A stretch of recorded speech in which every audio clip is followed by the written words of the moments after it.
창세기 1장 25절에서 20절에서 25절까지입니다. 창세기 1장 20절에서 25절 말씀 한 절씩 교독하시겠습니다. 하나님이 이르시되 물들은 생물을 번성하게 하라. 땅 위 하늘의 궁창에는 새가 나르라 하시고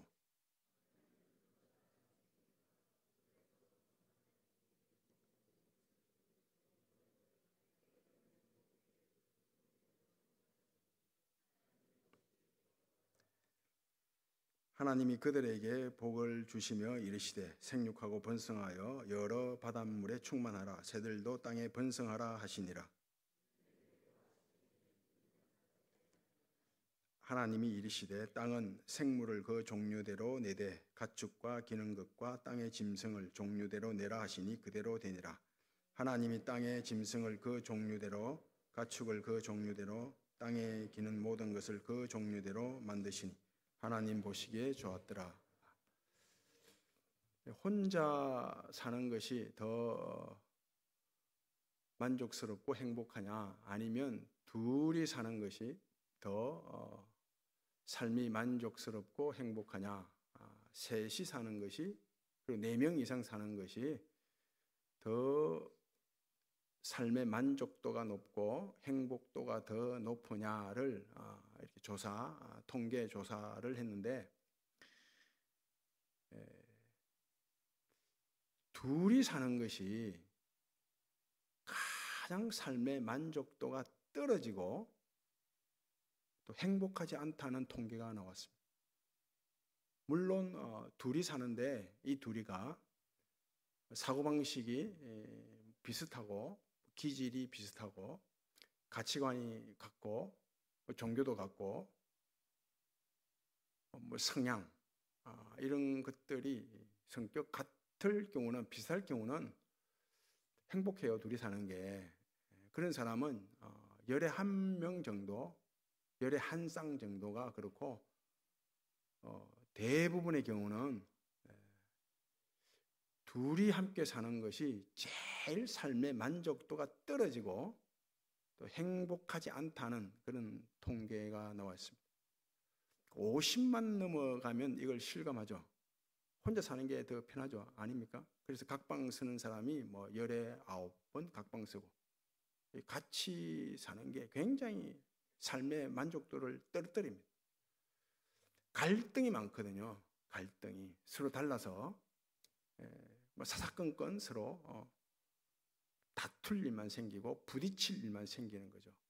그래서 의외로 우리의 예상과는 전혀 다르게 혼자 사는 사람들의 삶의 만족도와 행복도가 훨씬 높다는 그런 통계가 나왔습니다. 혼자 살면 서로 부딪힐 일 없잖아요. 다툴 일 없습니다. 갈등이 전혀 없어요. 그래서 혼자 사는 사람들의 삶의 만족도와 행복도와 4사람 이상 함께 살 때의 삶의 만족도와 행복도가 거의 비슷한 수준이에요. 혼자 사는 것이 삶의 만족도를 높이고 삶이 더 행복한데, 그 정도의 만족과 행복이 있으려고 하면 4사람 이상 함께 살아야 된다는 거예요. 이게 무슨 말인가 하면, 둘만 살면 부딪혀서 갈등이 많은데, 달라서 갈등이 많은데 4사람 이상 같이 살아버리면 이 나머지 2-3사람이 쿠션 역할을 한다는 거예요.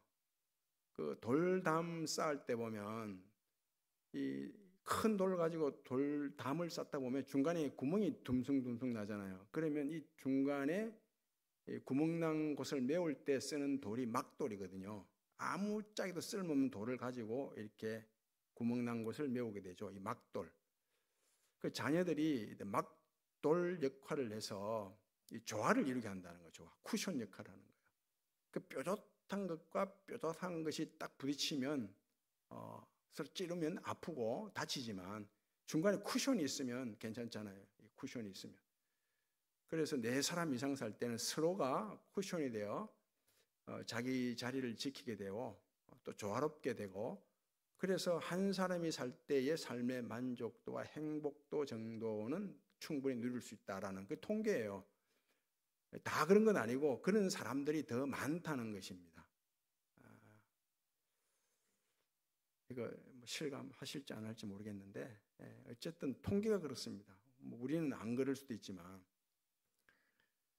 그 대구에서 성형외과 그 의사 그 동산의료원 원장까지 하신 분인데 이분이 그 미스 코리아 선발대회 심사위원으로 가게 되고 그래서 그분한테 미스 코리아 그 선발할 때 그 미의 기준, 아름다움의 기준이 뭔지 어떻게 미스 코리아를 선발하게 되는지에 대해서 얘기를 잠깐 들은 적이 있는데 그 심사위원들이 미스 코리아를 볼 때는 일반 사람들이 보는 눈과는 다르대요. 뭘 보는가 하면 비율을 본답니다. 비율. 단순히 뭐 키가 크고 이것만 보는 게 아니에요. 가슴 큰 것만 본 게 아니고 비율. 그러니까 길이의 비율. 길이. 목 길이와 머리 길이와 목 길이와 뭐 상체, 하체 이런 길이를 보고 길이의 비율. 그리고 크기의 비율도 본대요. 크기. 눈만 커서 되는 게 아니고 옆에 다른 지체들과 조화죠. 비율을 보고 두께의 비율도 본대요. 두께. 그러니까 허벅지 두께와 장단지 두께의 비율. 이런 비율을 본다고 합니다. 이 비율이 조화잖아요. 조화. 그래서 아름다움입니다. 하나님이 이르시되 좋았더라. 이건 하나님이 만든 모든 피조물들이 자기 자리를 지키면서 조화를 이루었다라는 뜻이에요. 하나님께서 하늘을 만드시고 먼저 테두리를 만들죠. 테두리. 하늘 만들고 땅 만들고 바다 만들고 난 다음에 그럼 하늘에는 별, 달, 그다음 집어넣고 나르는 새 집어넣고 그리고 땅을 만들고 난 다음에는 땅의 짐승들, 그죠? 뭐 나무 식물들 딱 또 만들어서 자기 자리 지키도록 했고 바다를 만들고 난 다음에 그 다음에 바다에 사는 물고기들을 만들어서 각 종류대로 만들었다 하죠. 그 자기 자리를 지키도록 조화롭게 만든 거예요. 이게 하나님이 그 창조하시고 좋았더라 하신 말씀의 의미입니다. 이 우주 만물이 얼마나 자기 자리를 잘 지키고 조화로운지 모릅니다. 우리 태양계만 보자면 이 태양계는 그 행성이 8개 있잖아요. 행성이 8개 있고 그 행성을 도는 위성이 한 50개가 있고 그리고 이 태양계 안에 이 태양계를 포함한 이 은하 안에는 그 별들이 한 1000억 개 정도가 있습니다. 1000억 개가 뭐 어느 정도인지 잘 실감을 못할 건데 이 1초에 별 하나씩 세잖아요. 다윗이 셌어요. 3000년 전에 계속 다윗이 별 하나, 별 둘, 별 셋 세가지고 3000년 전입니다. 그래서 딱 오늘 딱 다 센 거예요. 오늘 그게 1000억 개입니다. 1000억 개. 그리고 이 태양계를 포함한 이 은하계와 바로 옆 은하계의 거리 간격은 100억 광년? 뭐 하여튼 그렇습니다. 1000억 광년? 3000억 광년. 이게 우리 머리로 계산할 수 없고 계산기로도 계산할 수 없는 그 정도 멀리 떨어져 있거든요. 그리고 이 지구가 약 130만 개가 모여야 태양이 됩니다. 태양. 그러니까 태양이 얼마나 큰가 하면 우리가 낮에 볼 때는 뭐 별것 아닌 것처럼 보이지만 이 태양이 얼마나 큰가 하면 지구를 130만 개 이게 상상이 됩니까? 굉장히 이 태양계 뭐 우주 만물은 제쳐두고 이 태양계 안에서만 보더라도 이 지구는 정말 보잘것없거든요. 그냥 이 우주 공간에 떠다니는 점 하나에도 안 돼요. 이 지구가 그만큼 보잘것없다고요. 그러니 우리가 이런 지구에 살고 있는데 하나님 앞에 우리가 고개를 들고 또 큰 소리 치고 교만할 수가 없죠. 엎드리면서 겸손하게 살아갈 수밖에 없습니다. 그런데 이 지구에만 하나님이 사람을 살게 하셨다고요. 진짜 이 지구로 보면 진짜 가치없이 작은데, 보잘것없이 작은데 이 지구 안에 유일하게 사람만 살게 했다고요. 그러니 이 사람의 존재가 얼마나 가치 있습니까? 그래서 하나님 앞에 우리는 지구에 살게 했다, 이 사실만 가지고는 우리가 겸손하게 엎드릴 수밖에 없지만 절대 교만할 수가 없죠. 겸손할 수밖에 없고, 그리고 이런 가장 작은 지구에 유일하게 사람만 살게 했다, 이 사실을 가지고는 우리가 정말 희망 속에서 가치 있게 가장 존귀한 자라, 이런 의미가 있습니다. 하나님이 이르시되 좋았더라, 이 말씀 안에 담긴 의미입니다. 그래서 구원은 자기 자리를 지키는 거예요. 자기 자리. 그래서 조화를 이루어가는 것이 구원입니다. 유다서 1장 6절 말씀 보면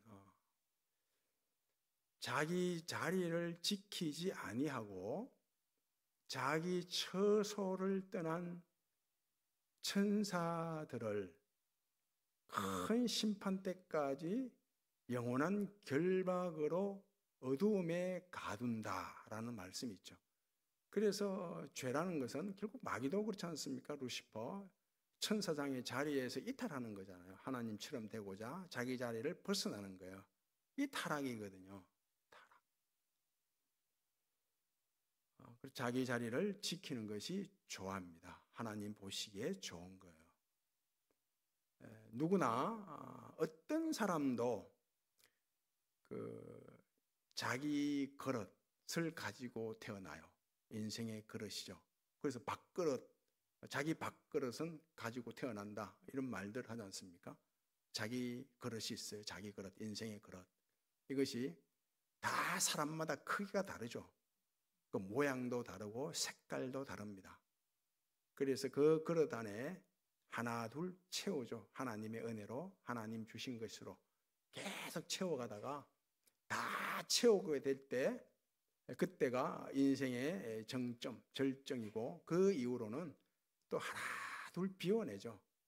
잃어버리고 떠나보냅니다. 그리고 마지막이 되면 다 떠나보내죠. 다 비우죠. 이게 마지막이에요. 구원은 언제나 자기 길, 자기 자리, 자기 분수, 자기 역할, 사명이 뭔지를 알아 감당하는 것입니다. 에서와 야곱을 보십시오.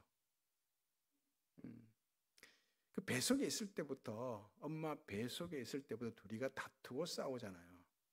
그래서 몇 년간을 갈등 속에 보내는가 하면 무려 20년 이상을 갈등 속에 보냅니다. 그 야곱이 자기를 죽이려고 온다는 형 소식을 듣고 그 야복나루를 지날 때에 자기가 지금까지 모았던 것을 다 비우잖아요. 형한테 형의 분노를 녹이기 위해서 선물로 다 보낸다고요. 그래서 형 앞에 가서 엎드려 절을 하죠. 7번 절을 합니다. 그래서 서로 이렇게 화해를 하게 되죠. 화해를 하게 됩니다. 그러자 서로 부둥켜 안고, 이런 야곱에게 에서가 하는 말이 이런 말입니다. 야, 우리 이제 서로 다투지 말자. 이제 그만하자. 그러면서 내가 살던 곳으로 가자 그런다고요. 내가 살고 있는 곳이 그 에돔이라는 곳인데 그건 천의 요새다. 저게 침략이 없다. 거기 가서 우리 이제 사이좋게 잘 지내자. 같이 가자. 그러잖아요. 그런데 야곱이 형이 가자고 하니까 간다고 해야죠. 네, 가겠습니다 해놓고 형 먼저 가라고. 형 먼저 가면 나는 자식들이 있어서 어린 식솔들이 많아서 형 바로 따라가기 힘드니까 형 먼저 가면 내 곧 뒤따라 가겠다고 해놓고 안 간다고요. 안 갑니다. 그러면서 성경은 어떻게 표현하는가 하면 에서는 세일로 돌아가고 그럽니다. 돌아갔다는 거예요. 원래 자기 자리로 돌아갔다는 거예요. 그러면서 야곱은 숫곳에 이르러 자기 집을 짓고 가축을 위해서 집을 지었다. 고향 가는 길목이 숫곳인데 이제 새로운 삶을 살아가는 거죠.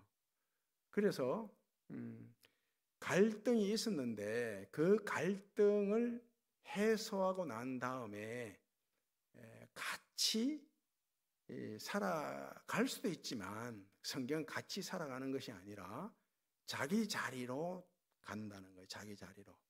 에서는 에서의 길이 있고 야곱은 야곱의 길이 있는 것입니다. 이상하게 성경은 돌아갔다고 해요. 돌아갔다.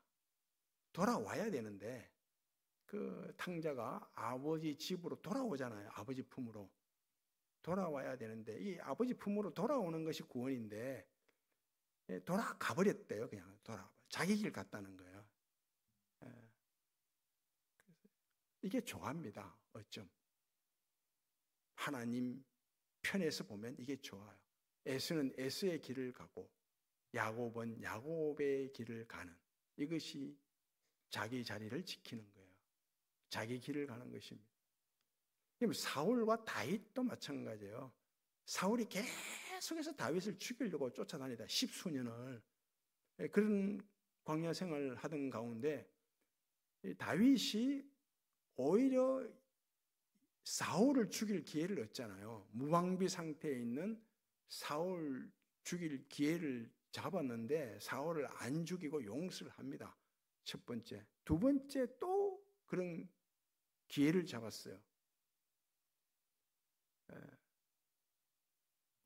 죽일 수 있는데 안 죽인다고요. 주변에서는 막 죽이라고 하는데 하나님의 기름 부음 받은 자를 내가 죽일 수 없다고 해서 안 죽입니다. 이거 알죠? 사울이 두 번씩이나 내가 죽을 수 있는 그런 상황에서 현실에서 다윗이 나를 안 죽이겠다는 사실을 알고 두 번째는 통곡을 하거든요.